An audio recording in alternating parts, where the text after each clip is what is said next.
How you going, YouTube? There's something that I think that you will like. Um, just a bit of a background. So, like many years ago, when I was a little kid, I always loved the idea of having scooters.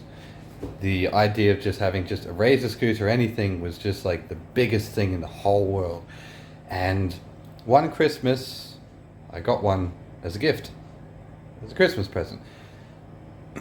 Then some years later, after riding this thing almost to death and replacing the wheels several times and discovering sort of all the possible things that I can do with the scooter, my brother then told me about this one scooter that he had built, which was essentially a skateboard with a scooter on the front end. So we described it as a skateboard you can turn, and I was like, oh my god, that's amazing. Of course, then I discovered that, well, longboards can do the same thing. And well, in any case, I'm going to show you, with this idea in mind, I decided that I was going to make my own version of it.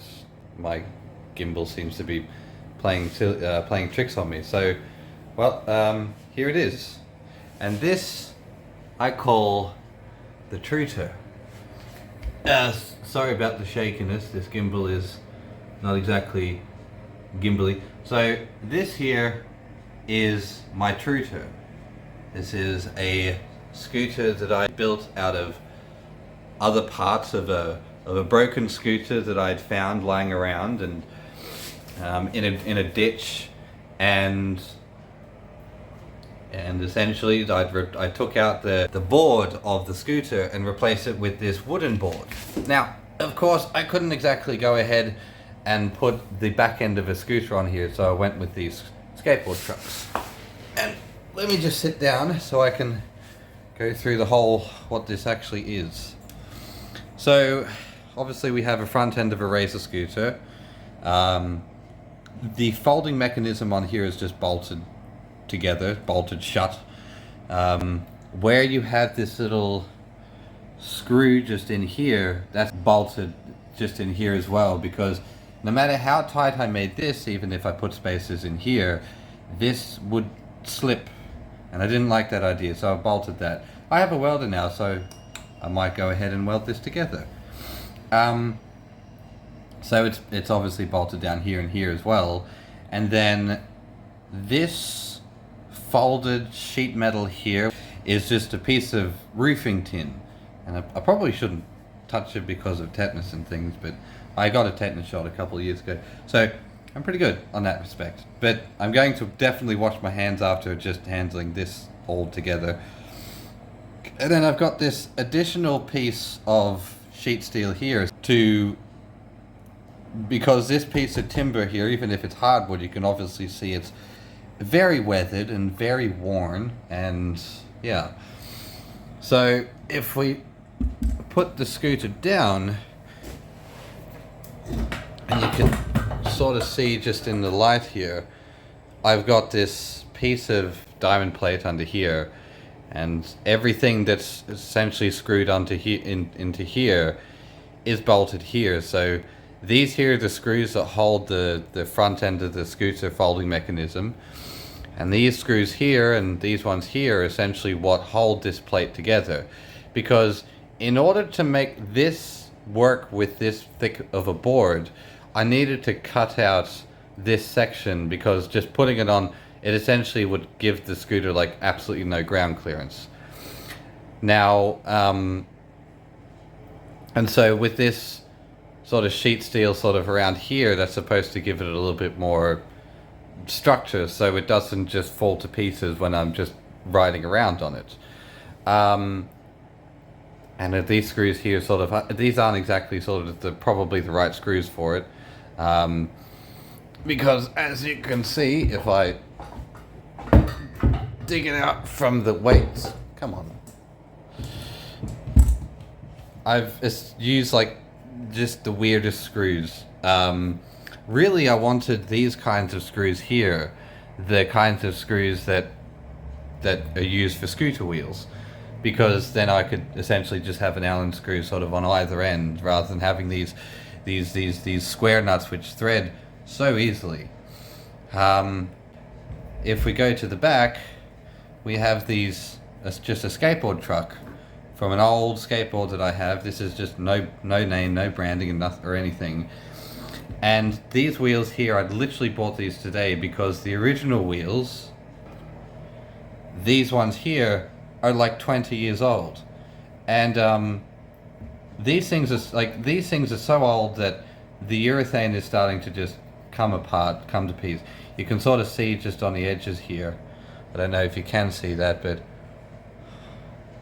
on the edges here, it's really starting to just sort of chew to pieces. And polyurethane, which is what skateboard wheels are made of, don't like being old, because as soon as they get old, they get brittle and they just peel.